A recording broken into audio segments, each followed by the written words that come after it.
Assalamualaikum warahmatullahi wabarakatuh. Yang terhormat, dosen mata pengampu mata kuliah, eh, penulisan publikasi ilmiah, yaitu Ibu Fadila Yuning Tias, dan teman-teman kelas 3D yang menyaksikan video ini. Perkenalkan, saya Nabila Azka dari kelompok 6 dan Neng Sani. Di sini kami akan menjelaskan materi yaitu tentang parafrase. Untuk materi pertama akan dijelaskan oleh saya.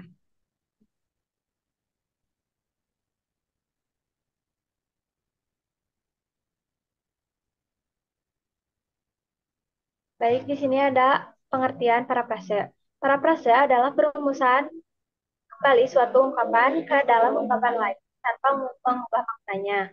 Parafrase juga adalah istilah yang berasal dari bahasa Latin yaitu parafrase atau dari bahasa Yunani yaitu paraphrasein dengan arti yang sama yaitu mode ekspresif tambahan. Nah, parafrase juga dapat dikatakan merupakan suatu cara yang digunakan penulis untuk menghindari plagiarisme dengan cara memberikan kutipan tidak langsung dari teks aslinya. Yang penulis lakukan adalah menggunakan teknik parafrase sebagai sesuatu yang tidak melanggar hukum, karena penulis hanya akan menulis ulang gagasan tersebut dalam kalimatnya sendiri.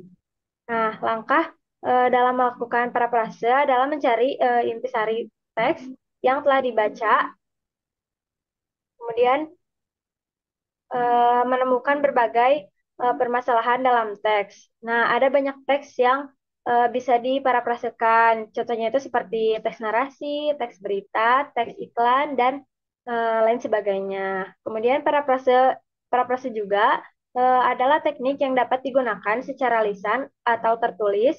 Parafrase lisan adalah proses di mana isi percakapan yang diungkapkan secara lisan. Dan teknik parafrase lisan kemudian digunakan untuk melatih keterampilan percakapan dengan menceritakan sesuatu dalam bahasa kita sendiri. Nah, sementara itu, parafrase tertulis juga merupakan suatu proses mengungkapkan isi tuturan secara tertulis. Teknik parafrase tertulis yang sama digunakan untuk melatih keterampilan menulis. Kemudian di materi selanjutnya, itu ada prinsip parafrase. Nah, yang pertama itu ada memahami materi dengan mendalam. Yang kedua, itu menghindari duplikasi kata-kata dan kalimat, itu seperti menjiplak. Kemudian yang ketiga itu mengutamakan originalitas atau keaslian. Kemudian yang keempat, mengasah keterampilan penulisan. Yang kelima, meminimalkan kesalahan. Kemudian yang keenam, eh, ubah struktur kalimat. Jadi tiap kalimatnya itu tidak sama gitu. Kemudian gunakan sinonim atau persamaan kata gitu. Kemudian yang selanjutnya, di sini saya akan menjelaskan jenis-jenis parafrase. Nah, yang pertama itu ada parafrase ekuivalen. Nah, parafrase ekuivalen atau padanan adalah parafrase antar satuan kebahasaan yang sangat dekat maknanya. Nah, istilah padanan sendiri erat kaitannya dengan teknik yang digunakan penerjemah dalam aktivitasnya. Penerjemah mencari persamaan makna dan makna yang sangat dekat dengan teks asli di bahasa pertama. Nah, penerjemah ini melakukan hal ini tanpa melihat kata demi kata atau frasa, melainkan pada isi dan makna keseluruhan dari teks yang diterjemahkan. Kemudian yang kedua ada parafrase keantoniman ingkaran. Nah, antonim sendiri mempunyai arti dua kata yang mempunyai arti berbeda. Namun jika diparafrasekan, antonim ini mempunyai sifat pertentangan bertingkat serta dan pertentangan lainnya. Kemudian yang ketiga itu ada parafrase generik spesifik. Nah, parafrase generik merupakan kegiatan parafrase satuan kebahasaan dengan cara mensubstitusi padanan kata yang masih mempunyai sinonim yang sama. Nah, hal ini dapat terjadi karena sesuatu kata mempunyai satu kata satu makna dan dilambangkan dengan lebih dari satu simbol yang berbeda. Nah, kemudian yang keempat itu ada parafrase amplifikasi. Nah, parafrase ini merupakan pengulangan lingual dan memberikan informasi tambahan dalam satuan lingual dalam parafrase tersebut. Informasi ini ditambah dengan memberikan informasi rinci tentang kalimat yang akan diparafrasekan. Kemudian selanjutnya ada parafrase kontraksi. Nah, parafrase kontraksi ini atau parafrase terkontrak. Nah, parafrase ini adalah jenis parafrase yang digunakan dengan mereduksi informasi menjadi satuan linguistik. Reduksi kebahasan ini dapat dilakukan dengan memperpendek satuan kata tanpa mengubah makna atau kalimatnya. Kemudian yang terakhir itu ada parafrase rangkuman. Nah, parafrase rangkuman atau ringkasan adalah jenis parafrase yang merangkum satuan lingual dengan satuan lingual lainnya. Parafrase berbeda, eh, parafrase berbeda dengan merangkum. Nah, hal ini dikarenakan parafrase merupakan teknik merupakan teknik menyajikan gagasan sumber dengan kata-kata sendiri, sedangkan merangkum adalah kegiatan merangkum fokus fokus penulis itu hanya struktur kalimat sesuai gagasan penulis yang pertama. Nah, kemudian materi selanjutnya akan disampaikan oleh Neng Sani. Kepadanya saya persilakan.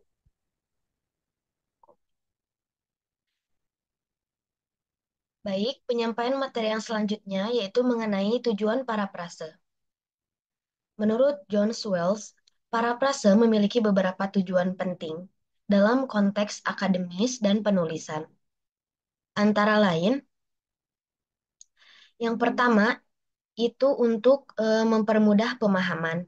Nah, parafrase adalah alat yang efektif untuk menyederhanakan teks akademik yang kompleks sehingga memudahkan pembaca, terutama untuk memahami ide-ide yang rumit. Lalu, dengan mengubah bahasa yang teknis menjadi bahasa yang lebih mudah dipahami, parafrase membuka akses terhadap pengetahuan bagi semua kalangan. Yang selanjutnya yaitu menghindari plagiarisme. Teman-teman, dalam dunia akademik yang menjunjung tinggi orisinalitas, parafrase menjadi alat penting untuk menghindari plagiarisme.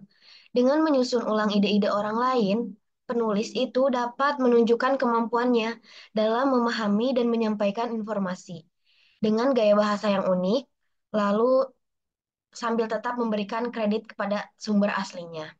Dan yang ketiga itu menyampaikan ide dengan gaya sendiri. Nah, parafrase memberi ruang bagi penulis untuk mengekspresikan ide orang lain dengan gaya bahasa yang unik. Ini tuh membantu membangun identitas penulis dan menunjukkan pemahaman yang mendalam terhadap suatu topik. Yang keempat, mohon maaf, yaitu mengklarifikasi makna. Apa sih mengklarifikasi makna itu? Nah, parafrase membantu mengklarifikasi makna yang tersembunyi dalam teks yang ambigu atau terlalu teknis.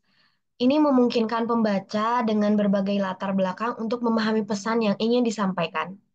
Lalu yang terakhir itu dapat membantu dalam pembelajaran penulisan akademis. Dalam konteks akademis, terutama dalam pengajaran bahasa Inggris untuk tujuan akademik atau English for specific purpose, parafrase memainkan peran penting dalam membantu siswa beradaptasi dengan gaya bahasa yang digunakan dalam komunitas akademik tertentu. Dengan melakukan parafrase, siswa dapat menguasai kosakata dan struktur kalimat yang sesuai untuk berbagai jenis tulisan akademik.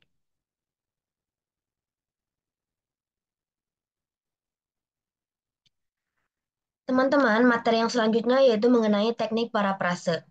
Teknik parafrase dibagi dua. Yang pertama itu ada kategori parafrase dari perspektif leksikal dan yang kedua itu mengenai kategori parafrase dari perspektif taksonomi. Nah, kategori parafrase dari perspektif leksikal itu yang pertama Ada penggunaan sinonim dan antonim yang merupakan teknik dasar dalam menghasilkan parafrase.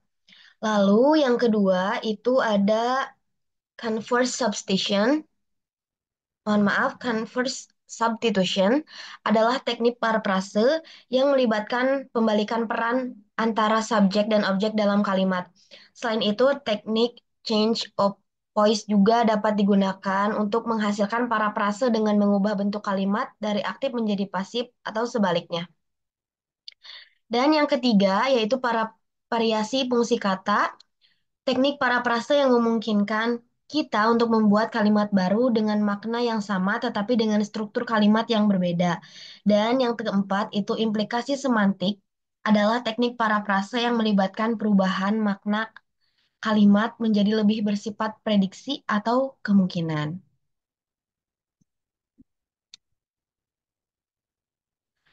Lalu, tentang kategori parafrase dari perspektif taksonomi.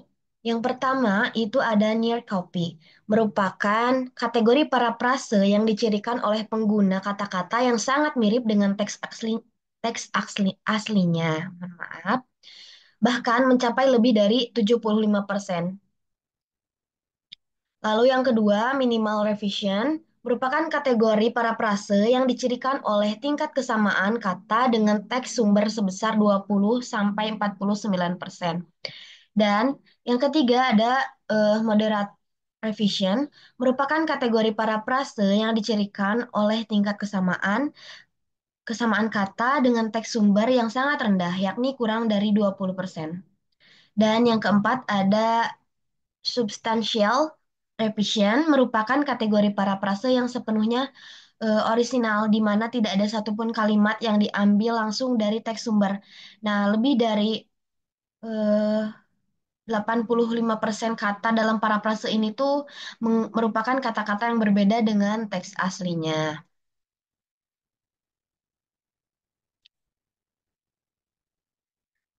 Alhamdulillahirabbil alamin, penyampaian materi telah selesai. Eh, Semoga apa yang kelompok 6 sampaikan dapat bermanfaat bagi teman-teman. Dan jika ada pertanyaan mengenai materi kita kali ini, teman-teman bisa drop pertanyaannya di kolom komentar.